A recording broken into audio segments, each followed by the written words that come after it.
Crônicas do Amanhecer, por Feijão Centro Espírita Allan Kardec. Balneário Gaivota, 21 de outubro de 2018. Uma guerreira que não tem medo do paredão, parte 2. Quem acha que participar do Big Brother Brasil foi o grande desafio da vida de Fanny Pacheco está bem enganado.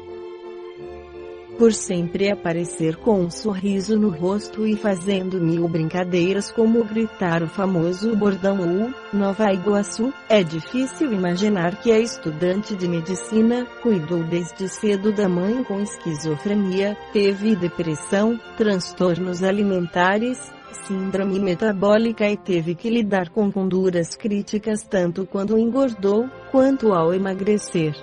Vejo que sou uma guerreira diante da minha história. Achava que era humana, mas ter que passar por tantos obstáculos me fez aprender a ser ainda mais humana. Foi uma evolução pessoal muito importante. Eu me redescobri depois de uma montanha russa de acontecimentos negativos que passei, diz. As dificuldades emocionais de Fanny ficaram evidentes no início de 2016, em forma de crises de pânico. Tinha pensamentos ruins, chorava muito, tremia, suava, não queria sair de casa, mas não sabia que aquilo era síndrome do pânico. Cuidei desde cedo da minha mãe, que tinha esquizofrenia. Ela faleceu em 2014 e eu não soube como lidar com o luto, como colocar os pingos nos is. A situação se complicou e a ex-BBB teve depressão e compulsão alimentar.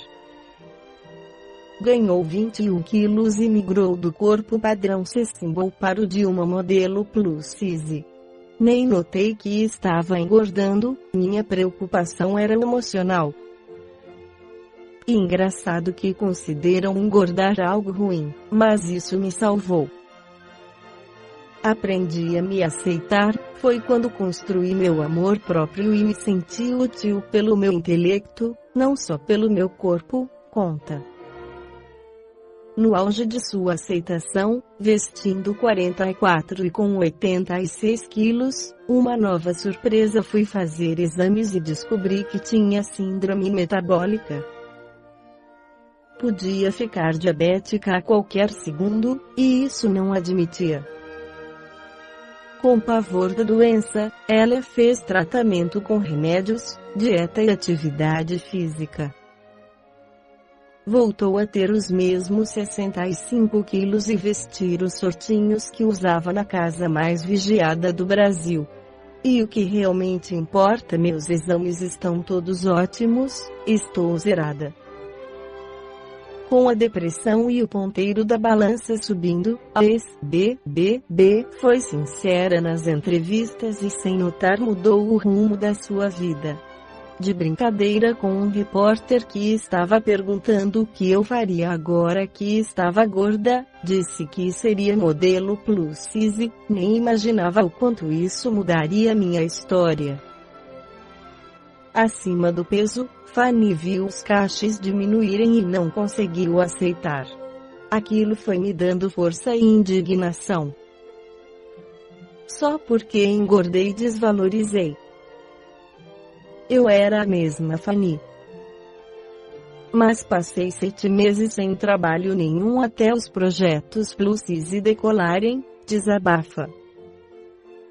Quando conseguiu trabalhar sem se importar com o tamanho de suas roupas e notou que estava virando inspiração para muitas mulheres que não se encaixavam na beleza padrão, a ex-BBB se redescobriu. Quando as pessoas pararam para me ouvir, entendi que não era só um objeto.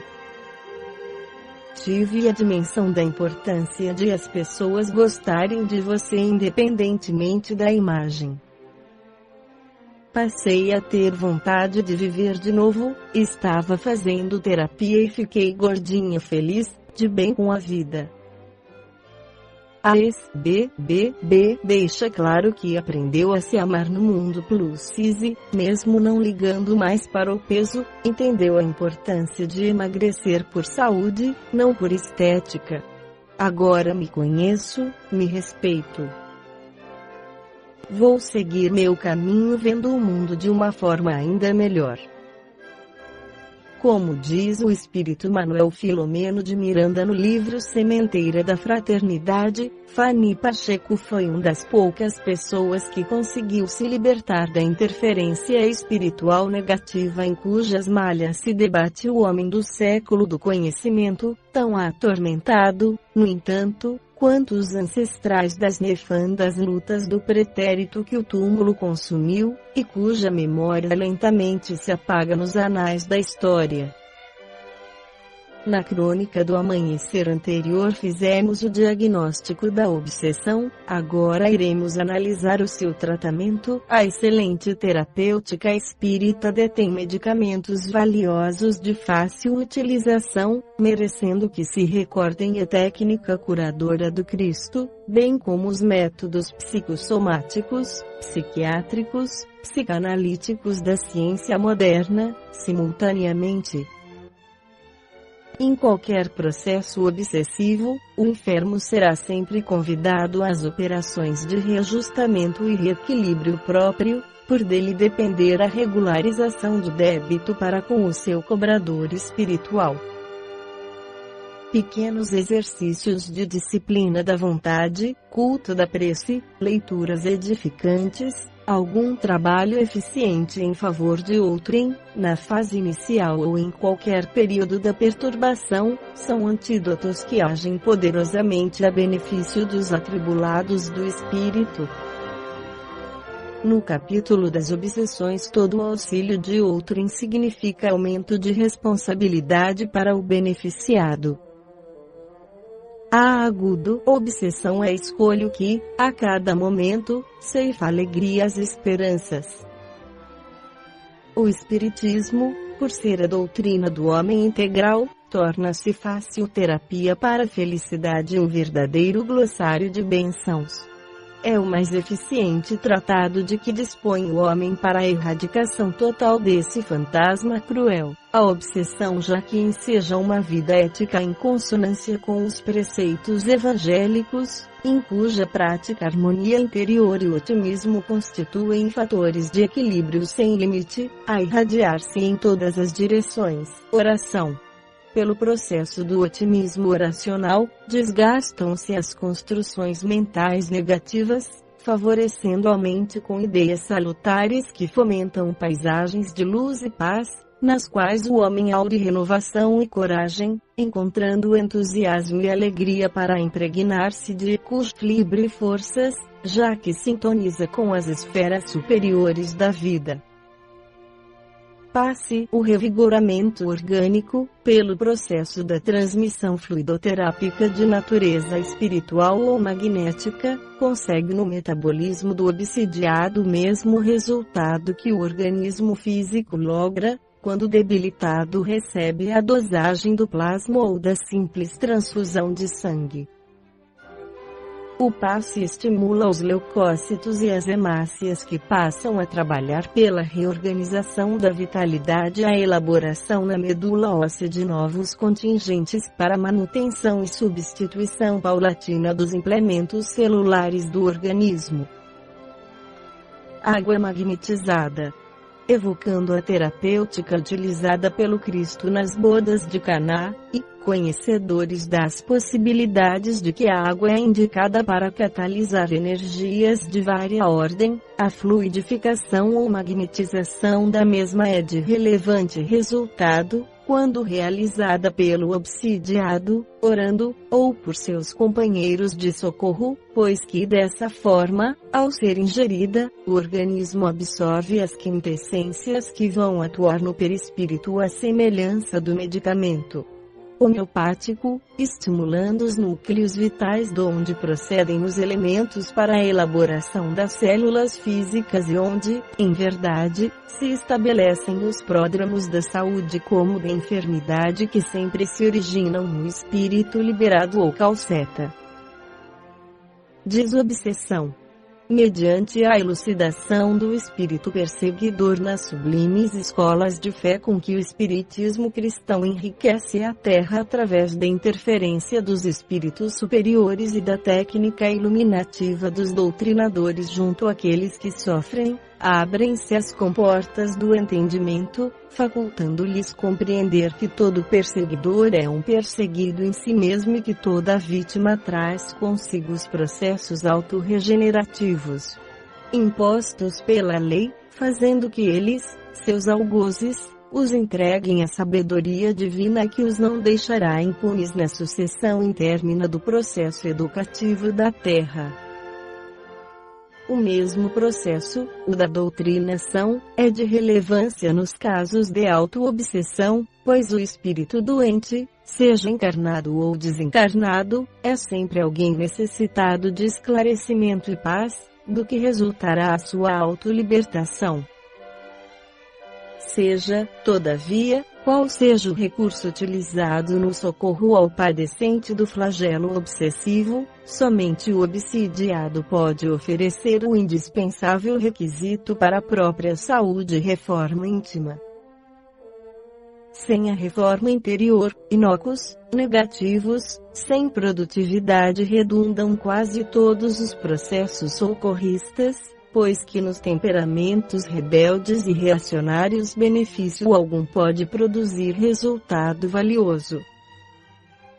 É por essa razão que, examinando a problemática obsessiva, convém ressaltarmos que ante obsessores ou diante de obsidiados é indispensável a inalienável, a valiosa colaboração do próprio obsidiado no que diz respeito à transformação íntima de que se fazem testemunha aos seus perseguidores desencarnados, que resolvem abandoná-los ou não graças ao esforço que desenvolvam na busca da paz ou mediante o contingente que ofereçam a benefício da regeneração daqueles a quem são devedores. Cultive, pois, cada um que deseja harmonia pessoal e a persistência relativa da saúde, a boa palavra, o amor, a piedade fraternal, o perdão indiscriminado, a conduta moral elevada, exercite-se nas tarefas da caridade, pelo pensamento, pela palavra e pela ação, pois como é verdade que podemos enganar o próximo no caminho em que nos encontramos, inutilmente tentaremos obliterar a própria consciência e ludibriar aqueles que nos seguem. Do passado em regime de comensalidade conosco, na atual conjuntura reencarnatória, o antídoto salutar, imediato, à obsessão é a vivência cristã espírita através da conjugação dos verbos amar, servir e perdoar em todos os tempos e modos, em cuja execução o espírito endividado se libera dos compromissos negativos e ascende na direção do planalto redentor da paz. Tornado carta viva do Evangelho, ensina a imorredora lição da fraternidade, após libertar-se da causa constringente da dor, pela sublime mensagem do amor de que se faz emissário em nome do excelso Filho de Deus, nosso Senhor Jesus Cristo.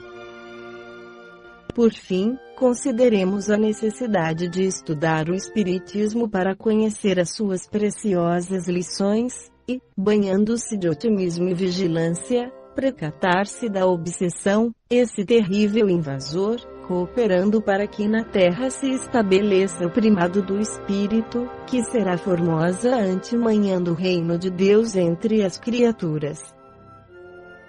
Esta foi a crônica do amanhecer de 21 de outubro de 2018, por Feijão Centro Espírita Allan Kardec.